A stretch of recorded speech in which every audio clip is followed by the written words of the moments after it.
दो बॉलों पे दो छक्के लगा के बाबर आजम ने यह गेम फिनिश की और पाकिस्तान ने वेस्ट इंडीज को दूसरे टेस्ट मैच में हरा दिया और फाइनली पाकिस्तान ने अवे टेस्ट मैच जीत लिया। पाकिस्तान घर से बाहर टेस्ट मैच जीतना भूल गई थी। आखिरी दफा जब पाकिस्तान ने पाकिस्तान से बाहर कोई टेस्ट मैच जीता था वो 2023 में था, श्रीलंका के अगेंस्ट कोलंबो में। 3 साल के बाद पाकिस्तान अवे टेस्ट मैच जीता, लगातार 8 मैचेस हारने के बाद 9वां मैच हम टेस्ट का किसी और मुल्क के अंदर जीते। और आपको पता है लास्ट टाइम हम कब जीते थे?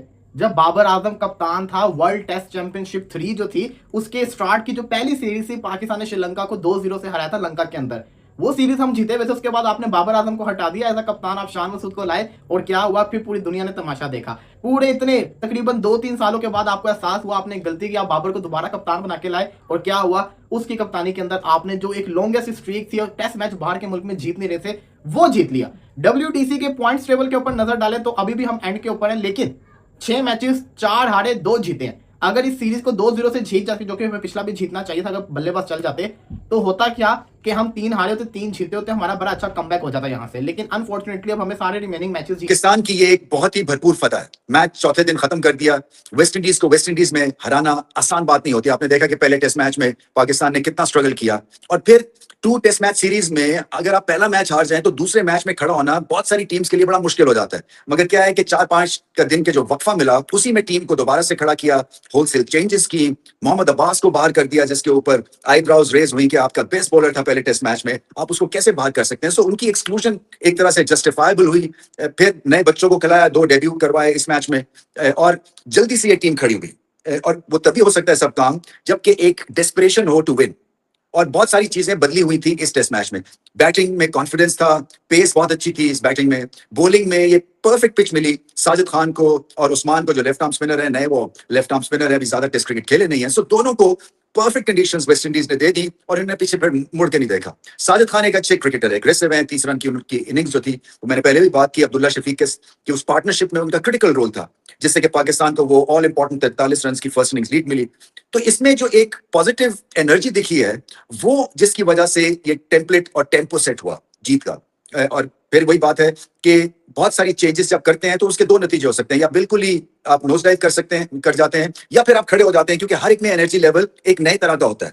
मुझे सिर्फ डर यही होता है कि जब आप हारते हैं तो ये जो नए बच्चे हैं जो डेब्यू कर रहे होते हैं इन पे ज्यादा जो है क्रिटिसिज्म भी होता है और ज्यादा प्रेशर भी आ जाता है और ये फिर भूल जाते हैं इनको कि इनको कब पिक किया था, मैच खिलाया, कुछ नहीं किया उन्होंने, मैच पाकिस्तान हार गया तो इनकी इफादियत जो है ना वो लिमिटेड थी। सो जीतने से ये यंगस्टर्स के लिए भी एक तरह से प्लेटफॉर्म सजता है और एक जो विनिंग एनवायरनमेंट होती है ना वो हैप्पी एनवायरनमेंट होती है, उसमें जो नए बच्चे हैं ना वो सीखते भी हैं और उसमें उनमें एनर्जी भी आती है। तो इस लिहाज से भी ये बहुत बड़ी फतह थी और एक तरह से पाकिस्तान को एक मैसिव ब्रेक मिला है before going into that all important England की सीरीज, जो कि बहुत टफ सीरीज होने वाली है। पहले मैच में ना, टेस्ट मैच में अगर हम बेहतर अप्रोच से जाते तो वो मैच बड़ा करीब आ सकता था, क्योंकि हमने पाकिस्तान सुपर लीग में देखा था कि बाबर आजम ने अपना एक नया रूप दिखाया था कि उनको बड़ी शॉट्स मारनी आती हैं। काश वो पहले टेस्ट मैच में हमने टेल को ना मौका दिया होता, बाबर खुद चार्ज करता, खुद लीड करता, तो उस मैच का रिजल्ट बड़ा मुख्तलिफ हो सकता था। लेकिन वहां बाबर ने कोशिश भी नहीं की थी। एनीवेज वो टेस्ट मैच गुजर गया। लेकिन ये आखिर में जो 2 बॉलों पे 2 छक्के बाबर ने मारे ना, सीरीज 1-1 से बराबर हो गई। लेकिन काश वो पिछले मैच में कोशिश होती तो हम ये शायद 2-0 से सीरीज जीत जाते, क्योंकि एग्जाम्पल आपके पास बेन स्टोक्स की है, एग्जाम्पल आपके पास कुशाल परेरा की है और शायद इस लिस्ट में बाबर आजम भी शामिल हो सकते थे, लेकिन वो बिल्कुल भी आसान नहीं था। अब भी कप्तान बाबर आजम थे। दरमियान में पाकिस्तान घर से बाहर कोई भी टेस्ट मैच नहीं जीत सका।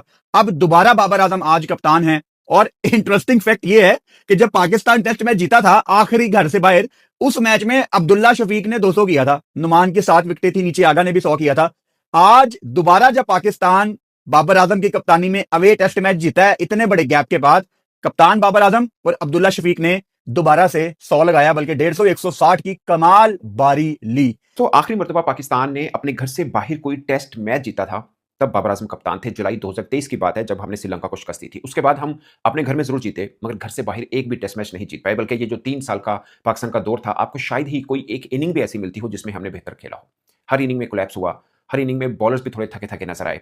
बट इस वेस्ट इंडीज टूर में भी पहला टेस्ट मैच हम बहुत बुरा खेले, मगर दूसरे में शानदार वापसी की। पाकिस्तान टीम जीती है, हर तरफ से आपको तारीफ़ी कलामात सुनने को मिलेंगे, मगर एक खास पॉइंट जिसको हमने नहीं भूलना, पाकिस्तान क्रिकेटर्स बहुत अच्छे खेले, मगर एक चीज़ की तारीफ़, वो चाहे कोच सरफराज अहमद हैं, उमर गुल हैं, या कप्तान बाबर आजम हैं, या असद शफीक साथ में हैं, एक चीज़ की तारीफ़ बनती है, ये बहुत डेयरिंग डिसीजन था। हम सब ने तनकीद की, बट बहुत डेयरिंग डिसीजन था कि उस खिलाड़ी को बाहर बिठाया जो पाकिस्तान की टीम में सबसे सीनियर खिलाड़ी था, जिसने सबसे अच्छी बॉलिंग भी की थी। इसको बोलते हैं आपने पिच को देखा और उसके मुताबिक फैसला किया। पहले दिन मैंने भी बात की कि बास कैसे ड्रॉप होते हैं, बट मैंने ये भी कहा था कि at the end of the day पता चलेगा ये फैसला ठीक था या गलत।